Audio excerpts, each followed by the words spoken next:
you all tahu kan dekat Bukit Tinggi semua berkelok-berkelok, semua otai-otai ni semua kan. So trekking apa, tengok gunung, tengok tempat sayur, tengok ni kan. So dia kata, apa Cina ni? Apa Cina makan? Apa makan apa? Cakap tau. Tak ada apa cakap kan.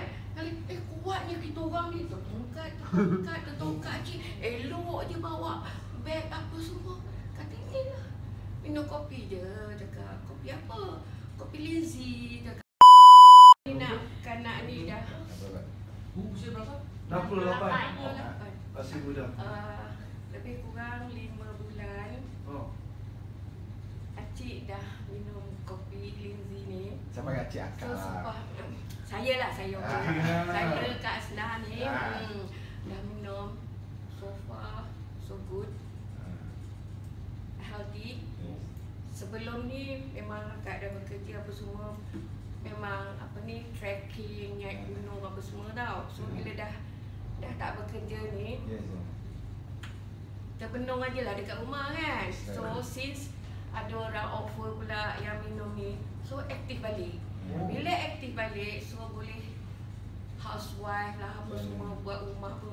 So last week Acik tak datang sini pasal Akak pergi holiday Bukit Tinggi, Indonesia. So ini nak share lah. Pasal apa? Acik ada bawa kopi bersama. So you all tahu kan dekat Bukit Tinggi semua berkelok-berkelok, semua otai-otai ni semua kan. So trekking apa, tengok gunung, tengok tempat sayur, tengok ni kan. So dia kata, apa Cina ni? Apa Cina makan? Apa makan apa? Cakap tau. Tak ada apa cakap kan. Kali kuatnya kita orang ni, tertongkat cik. Elok je bawa beg apa semua. Kata ni lah. Minum kopi je cakap. Kopi apa? Kopi Lindsay cakap macam tu. Itulah satu daripada caranya untuk mempromotkan kita punya kopi Lindsay. Satu.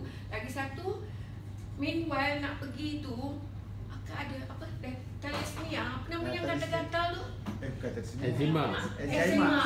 Yes. So cepat-cepat dengan Azhar cakap, since kita ada itu hari apa, siapa nama yang dia kata anak dia Yasmin anak dia itu kan. So Akak nak pergi holiday ni, boleh tak kau belikan Akak satu Colgate tu kan.